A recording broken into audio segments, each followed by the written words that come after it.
Welcome back to the channel. So on today's video, I'm jump starting a 24 Thor Vegas, and this thing's like mission impossible to try to jump start. So okay, so trying to get this thing to jump. We opened up the hood here. You got to turn these and then come in here.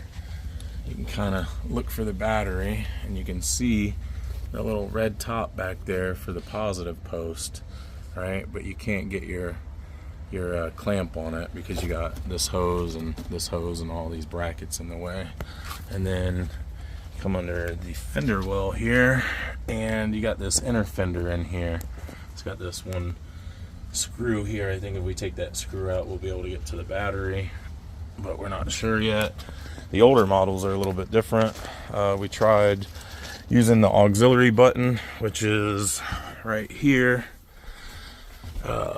Auxiliary start button to try to jump it, but we couldn't get that. The customer was thinking we remove this desk and we can get to the battery, but the battery is below the floor there, so I don't believe that.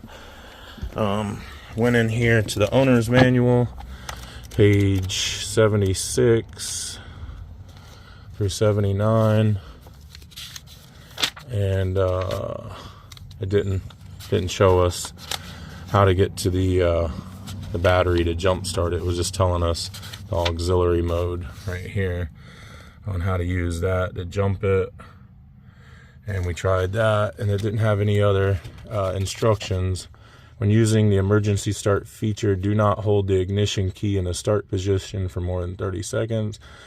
Be careful not to run down the auxiliary battery. If starting cannot be accomplished, operating the generator for a few minutes may give the batteries the charge needed to start the vehicle. The problem is I pulled this off and I tested the batteries and they're good. They're at 13.5 volts, so they're good. Emergency start is not available on Mercedes-Benz Sprinter. Battery condition indicator. Yeah, I just can't find anything in here. Maybe I'm just not reading it thoroughly enough, but I couldn't find anything that told me how to jump the vehicle. So, all right, so as always, I use the Noco Boost Pro jump box, the GB150, and I'm going to go ahead and connect this positive and then negative, and then I'll turn it on after that. Okay, so that didn't work. I couldn't get it through here because you can't reach it because it's too far away. So I came around here and I pushed back the wiper motor because it's not really like stationary. It can move back a little bit. And then I was able to finagle the cable in through here and clamp it on the top. So now I'm gonna go and clamp the negative underneath, and hopefully that'll be the end of this bull crap. So I got a ground right here. I'm gonna try to ground right there to that. It's got a lot of paint on it, so I don't know if that's gonna work, but we'll see. I didn't hear the box come on and beep, so I'm thinking that's no good. Let's see, let's check the box. A little bit of blood too. Okay. Maybe the battery's dead or the ground's bad. Yep, the battery was dead. The ground's good, so. The lights just flickered there. Yeah, it's got power now. Go ahead and try to start it. Or you want me to do it?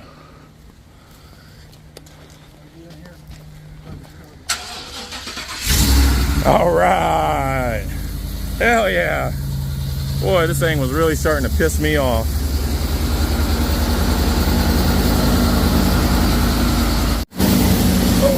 Alright guys, so turn the box off, but I'll show you. I push this back because like I said, it's movable, right?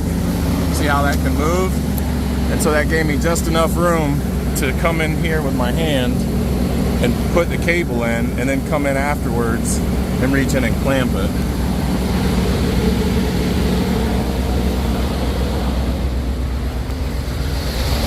And then this negative right here worked, even though it had the paint all over it.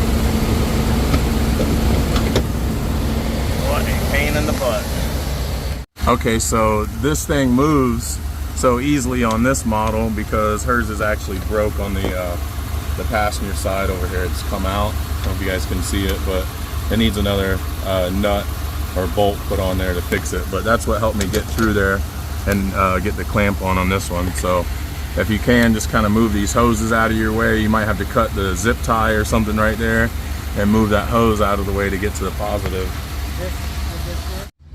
All right, well, that was a very difficult one to do there. Some of the older models are a little bit easier than this 24 was, but we persevered and got it done, and thank God, because I hate getting a GOA on a call this far away. This is in Palm Harbor, and I live in Plant City, so it's about an hour and 20-minute drive, and if I don't get it to start, I only get paid a GOA, and I'm not trying to do that. So thank God it started.